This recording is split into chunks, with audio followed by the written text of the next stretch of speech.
Assalamualaikum warahmatullahi wabarakatuh. Yang terhormat Ibu dosen Fatimah Az-Zahra MPD selaku dosen pengampu mata kuliah Etika Profesi Keguruan dan rekan-rekan kelas D1 yang saya banggakan. Di sini kami dari kelompok 8 akan mempresentasikan materi tentang model-model supervisi pembelajaran. Nah, adapun para anggotanya yaitu Dewi Nurul Magfiroh NIM T 2018-4008 sebagai pemateri pertama. Kemudian Retno Andriani dengan NIM T 2018-4014 sebagai pemateri ketiga. Dan Meli Faroh Nabila dengan NIM T 2018-4033 sebagai pemateri kedua. Sebelumnya perkenalkan, saya Dewi Nurul Magfiroh NIM T 2018-4008 sebagai pemateri pertama yang akan menjelaskan tentang pengertian supervisi dan supervisi CPD, yaitu Cooperative Professional Development. Sebelum menginjak kepada pembahasan model-model supervisi, kita harus mengetahui arti dari kata supervisi. Supervisi berasal dari kata super dan vision yang artinya atas dan penglihatan. Jadi dapat diartikan penglihatan dari atas, sedangkan menurut istilah supervisi adalah pengawasan atau pengontrolan kepala sekolah secara terencana kepada guru-guru dan pegawai sekolah dengan cara memberikan dorongan, bimbingan, dan kerjasama yang lebih baik guna menciptakan lingkungan sekolah yang kondusif dan tercapainya dunia kerja yang lebih baik dan produktif dengan mencapaikan tujuan pendidikan. Nah, supervisi pembelajaran di sekolah lebih diarahkan untuk meningkatkan kemampuan guru dalam rangka peningkatan proses belajar mengajar. Supervisi pembelajaran yang dilakukan oleh kepala sekolah diarahkan pada pembinaan profesi guru yang didasarkan pada 4 hal, yaitu kepercayaan bahwa guru telah memiliki kemampuan serta pengembangan diri. Kemudian kepercayaan bahwa guru memiliki motivasi atau kemauan untuk meningkatkan profesi secara inovatif. Kemudian pelayanan pembinaan didasarkan atas pandangan yang objektif dan adanya mata gerak maju dari setiap pembinaan untuk mencapai hasil yang lebih efektif dan efisien. Nah, ada berapa sih model-model supervisi pembelajaran itu? Model-model supervisi pembelajaran ada 5, yaitu yang pertama CPD, Cooperative Professional Development, yang kedua IPD, Individualized Professional Development, yang ketiga Clinical Supervision atau CS, yang keempat Informal Supervision, dan yang kelima Supportive Supervision. Nah, setelah mengetahui arti kata supervision, kita akan belajar tentang model-modelnya. Yang pertama yaitu Cooperative Professional Development. Apa sih Cooperative Professional Development? Merupakan model supervisi atau pengawasan yang difasilitasi oleh kepala sekolah atau pengawas sekolah melalui proses yang diformulasikan secara moderat oleh 2 orang guru atau lebih yang setuju bekerja sama untuk menumbuhkan dan mengembangkan kemampuan profesionalnya. Biasanya dilakukan melalui kegiatan saling mengadakan observasi kelas, saling memberikan umpan balik, dan menguasai tentang masalah-masalah kesupervisian. Artinya, model ini dilakukan dengan cara membentuk kelompok atau tim minimal 2 orang, kemudian mereka sepakat untuk saling membantu memecahkan masalah dalam proses pembelajaran. Dalam pelaksanaan supervisi ini, guru akan mensupervisi yang dilakukan dengan memberikan setting di mana dapat membicarakan tentang persoalan-persoalan yang mereka hadapi, saling menukar gagasan, saling membantu dalam mempersiapkan proses pembelajaran, pertukaran berbagai petunjuk, dan saling memberi dukungan. Model Cooperative Professional Development di sekolah dilaksanakan oleh kepala sekolah dan guru senior sudah berjalan dengan struktur dan sistematis. Langkah-langkah pelaksanaannya meliputi penetapan jadwal, kunjungan kelas, tindak lanjut hasil supervisi, dan pembahasan di forum MGMP. Sebelumnya, ada beberapa hal yang harus diperhatikan oleh kepala sekolah dalam melakukan supervisi ini, yaitu sebagai berikut. Yang pertama, guru diikutsertakan dalam menentukan siapa yang dapat diajak untuk bekerja sama. Yang kedua, kepala sekolah hendaknya bertindak sebagai penanggung jawab terakhir dalam membentuk tim Cooperative Professional Development. Yang ketiga, struktur supervisi hendaknya bersifat formal, terutama dalam hal pemeliharaan catatan-catatan mengenai bagaimana cara dalam waktu apa yang digunakan serta memberikan deskripsi umum tentang kegiatan Cooperative Professional Development. Catatan tersebut bersifat laporan tahunan kepada kepala sekolah atau pengawas sekolah. Nah, yang keempat yaitu kepala sekolah atau pengawas sekolah hendaknya memberikan sumber-sumber yang diperlukan dan dukungan administrasi yang memungkinkan tim Cooperative Professional Development berfungsi setiap saat. Yang kelima, kepala sekolah atau pengawas sekolah tidak menerima informasi mengenai hasil-hasil kerja tim dalam pembelajaran jika hal itu tidak perlu dievaluasi. Jadi, informasi tersebut tetap disimpan oleh tim. Yang keenam, jika kepala sekolah atau pengawas sekolah perlu mengadakan evaluasi yang mendalam, hendaknya data tersebut dinilai melalui seorang guru tentang pekerjaan guru yang lain. Yang ketujuh, masing-masing guru hendaknya mencatat perkembangan profesionalnya masing-masing sebagai hasil dari kegiatan CPD. Yang kedelapan, kepala sekolah atau pengawas sekolah hendaknya mengadakan pertemuan dengan tim Cooperative Professional Development sekurang-kurangnya 1 kali dalam setahun untuk melakukan penilaian proses Cooperative Professional Development. Yang kesembilan, kepala sekolah atau pengawas sekolah hendaknya mengadakan pertemuan individual dengan setiap anggota tim Cooperative Professional Development sekurang-kurangnya 1 kali dalam setahun untuk membicarakan catatan pertumbuhan profesionalnya dan memberikan dorongan serta bantuan yang diperlukan. Dan yang terakhir, secara umum, tim-tim baru hendaknya dibentuk setiap 2 atau 3 tahun. Setelah melalui proses langkah-langkah, model supervisi pembelajaran Cooperative Professional Development, agaknya langkah terakhir yang diperhatikan yaitu evaluasi, di mana evaluasi sendiri merupakan pijakan yang penting. Pijakan bagaimana? Pijakan untuk melakukan proses pembenahan supervisi yang telah dilakukan pada semester ini, dan kepala sekolah dapat melakukan pembenahan untuk supervisi tahun berikutnya atau semester berikutnya. Nah, tujuan supervisi sendiri yaitu untuk melakukan pembenahan dari tahun ke tahun supaya lebih baik lagi dalam pembelajaran.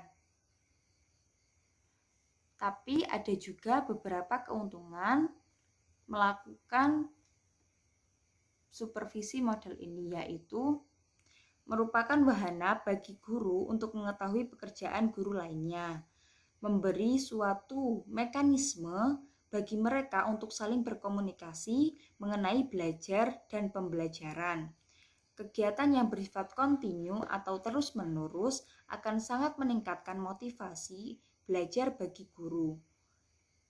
Kemudian yang keempat, interaksi intelektual akan memberikan efek induksi karena akan terjadi saling menerima dan saling memberikan informasi, ilmu pengetahuan, dan teknologi.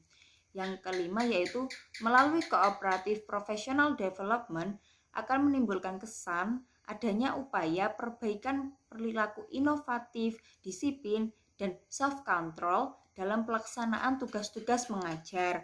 Yang keenam menunjukkan bahwa guru-guru banyak belajar dari teman guru yang lainnya dan mempercayai satu sama lain sebagai sumber ide baru dan membagi masalah yang mereka hadapi. Nah, jadinya dapat kita simpulkan dari proses pengawasan ini, guru mengawasi guru lainnya yang pastinya dikepalai oleh kepala sekolah atau pengawas, dan diharapkan dapat memberikan hasil yang baik demi kemajuan sekolah. Terima kasih, saya serahkan kepada pemateri berikutnya. Assalamualaikum warahmatullahi wabarakatuh. Perkenalkan, nama saya Meli Farunambila, NIM T 2018-4033. Di sini saya akan menjelaskan tentang clinical supervision dan individualized professional development atau biasa disingkat IDP. Clinical supervision dalam bahasa Indonesia yaitu supervisi klinis berasal dari dua kata, yaitu supervisi dan klinis. Supervisi diartikan sebagai suatu bimbingan dan tuntunan ke arah perbaikan dan penyempurnaan proses pembelajaran. Sedangkan klinis dalam hal ini diartikan sebagai hubungan tatap muka antara supervisor dengan guru yang berfokus pada tingkah laku yang sebenarnya dari guru yang mengajar di kelas.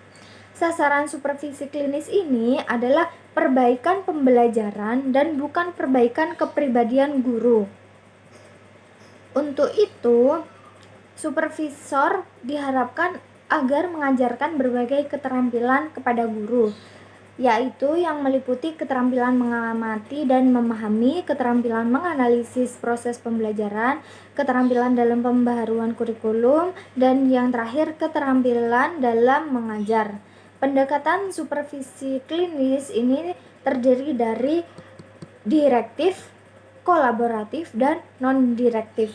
Direktif yaitu tanggung jawab lebih banyak kepada supervisor, dan kolaboratif tanggung jawab terbagi relatif sama antara supervisor dengan guru, dan yang terakhir non-direktif tanggung jawab lebih banyak kepada guru.